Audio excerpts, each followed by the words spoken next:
Hey friends of digital entertainment, and welcome to MBrokeTV from Germany. My name is MBroke and I'm proud to present you an interview with Riot, technical designer from Riot Games for League of Legends Dominion. But stop talking, enjoy the video.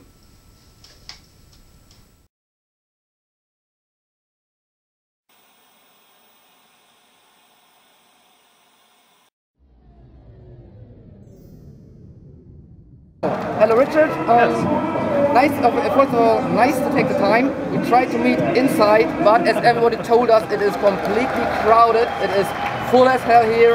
We have hundreds of people. We had the finals. We had technical difficulties in the finals. Well, we recall this. We have proof of everything. All right. Probably you haven't been any choice to come out here. Now you're here. Thanks for that first. Yeah, no problem. So, my first question is, Dominion. How long actually have you been planning and thinking about Dominion? Well, let's see. It took me about 12 hours to do the first prototype of Dominion, and then after that took myself and my team 9 months to get it to where it is right now. So we've been working on it since about November. So, okay, that was the next question. So actually the idea is not as old as many people might think, because people have been asking for new maps, new content for ages, and all you only brought out were new champions. So the idea is not even older than a year, from the first idea to the final product. Yeah, basically so.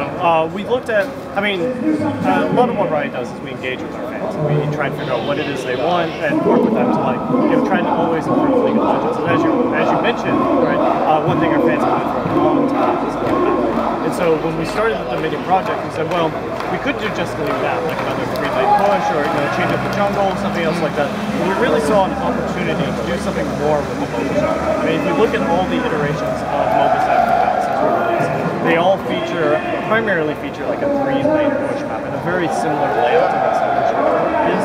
And so we thought that even if we had done like the layout, it might still, you would compete with Summer's Rift. That's not what we wanted. We wanted to show that there's a lot more to the mobile genre. It's a lot broader than just that single map. And we thought like creating both a new map and a new game mode, a new way to experience League of Legends, we could really innovate within the genre as a whole. So that's how we ended up with Dominion. You said you want to have an alternative to the 3-lane pushing system. Yeah. You did so by actually, well, you made a circle out of it and arranged a few bases in the circle with a middle point. And do you think that the player party will split up because you entered a completely new content? It's about capturing points, defending points. Do you think that you will actually split the gaming community into the pure lane pushing people and the more like scenery and tactical people? Or do you want to gain new players for that, or just improve the whole offer? So I think that we've run into a big risk of splitting if we had done like another classic lane pushing style. Dominion though is a much different experience for some players. It's a very fast, very high intensity, very sharp game that focuses on tactics and predicting what the opponents are doing. While Summoner's Rift is very strategic, very methodical. You basically come up with an idea of how you want to plan for the game and you execute it, right? And you get the thrill of the realism. So our hope is not that we're not really so much worried about splitting players. What we really think we've done is actually create a very complementary experience to Summoner's Rift. So you play a game of Summoner's Rift and you got a long, epic, like 50-minute game, right?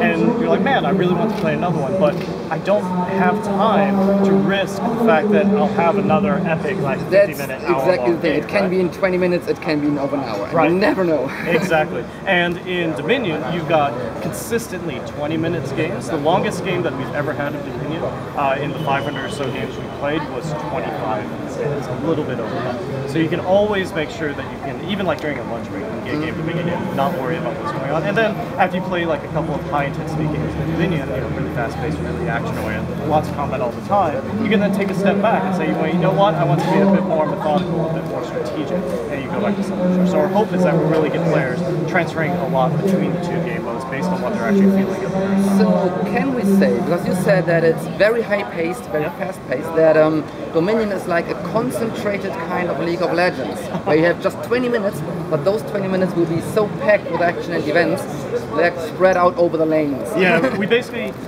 took what was awesome about Summoner's Rift, boiled it, distilled it down, and made it like a pure nugget of awesome. The way I like to describe this is like, if you look at Summoner's Rift, in the first 15 minutes or so, it's very positional.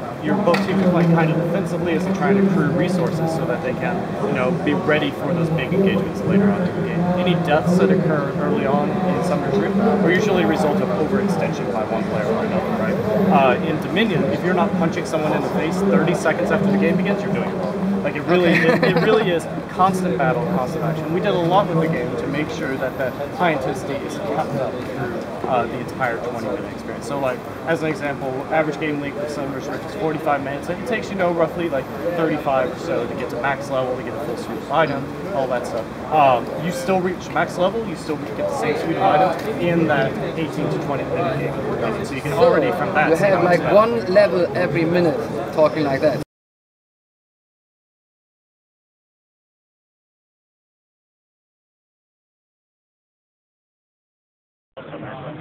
Right? So actually really the short compressed version of League of Legends. My final question, or maybe not the final question, but the important question is, League of Legends is very popular because it is actually free to play and also discussed for the minions. Oh yeah, it would be just like the other large content patches that we did, which was Tree Line Season 1, Battle Training Process AI. The free patch, you just log in one day on the same client that you use right now, get a big download, and you're like, oh, I can suddenly play League of Legends Mini. How fundamental to the whole idea of League of Legends is this free-to-play factor? Because what in my opinion, besides League of Legends from a lot of other games, lots of games have microtransactions, but most microtransactions actually improve your character, give you a direct tactical advance in the game. Yours does not. I mean, I spend all my money on different skins because I just need to have this skin, I need to have that skin, and never push it on boosters, but so you actually gain a profit out of it. How secure is it that even on the long run, you have actually kicked World of Warcraft from the throne of the most played game. My definitely congratulations on that. Will you keep to that rule? Yeah, it really is a core tenet of League of Legends and what Riot believes is best for our players. Because like, if you're playing a game and you lose because the other guy dropped $200, that feels terrible, right? So we I can much say that we will never sell power, we will never talk about it. It's something that we, any time that's brought up, which is exceedingly rare, we just say, no, we're not doing it, right? Because we think that ultimately it's a bad experience for the players. Selling access like we do, I think, gives a lot of benefit, and we do neat things like when we rotate champions around, so you can try out champions, you can buy them, you get a lot of, and anything in the game that would give you power, like access champions, you can always buy with in-game currency. In fact, we don't even let you buy runes with money, right? This was a very interesting factor, so I think you guys know it. You can never ever buy runes for money, so you have to play a vast amount of games to actually get those runes. So there's no chance of getting strategic advance via money. You can only purchase the hero directly via cash, but everyone else playing can still get the same heroes, the same champions, the same choice of characters than anyone else. Yeah. Just maybe in different colors. Yeah. It really is the core tenet of how Riot will set our business model and what we think is ultimately best for the player. Because as I said, the other situations tend to feel pretty crummy when you run into it. Alright. Maybe a last question. Having the many other games trying to get more or less into the same thing. We all know League of Legends was developed by the Dota team, the first Dota guys. That was just a pure add-on, a pure mod for a completely different game. That developed the whole system. You have become one of the biggest and I think the best game in that area. But you have also a lot of other people. You have Dota 2 now on the run, which looks very similar. You have Mon, like Heroes of New Earth, who also have very similar look. What do you think makes it independent enough or gives you the chance to stay on top against many other companies trying to get into the same bracket of games? Well, so stepping back a moment, I'll say that first, it's actually pretty cool that all these companies are getting into the genre, right? When League of Legends started, it really was primarily a mod for Warcraft 3, which was then based off of a mod for StarCraft, right?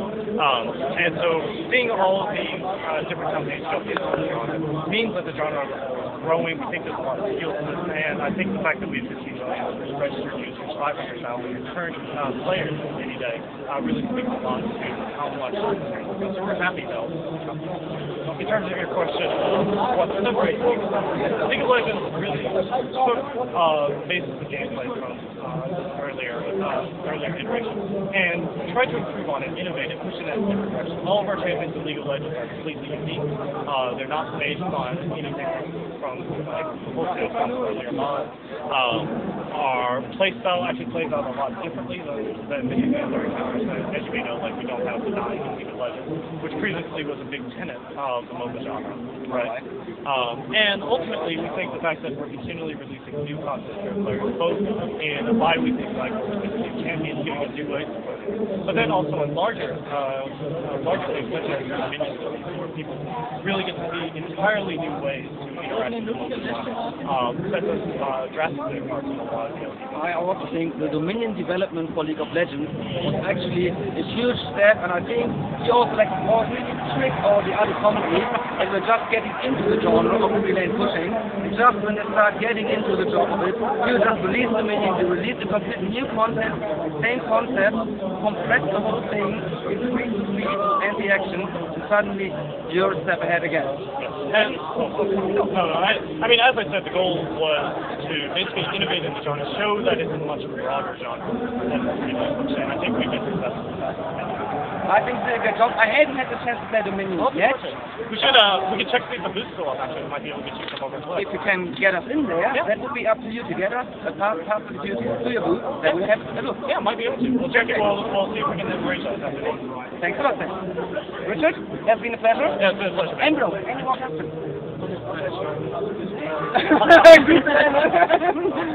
Pleasure, man. Thanks. We see you inside. That's it. More mail from the inside.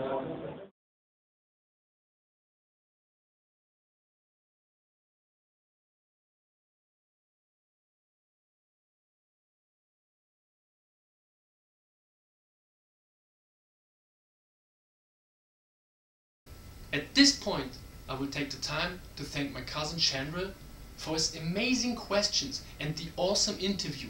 You will find the interview at Shendril's blog, or you check out the link in the video description. I also want to say thanks to Richard Yu for his time and his interesting and awesome answers. Greetings from Germany to the whole Riot team.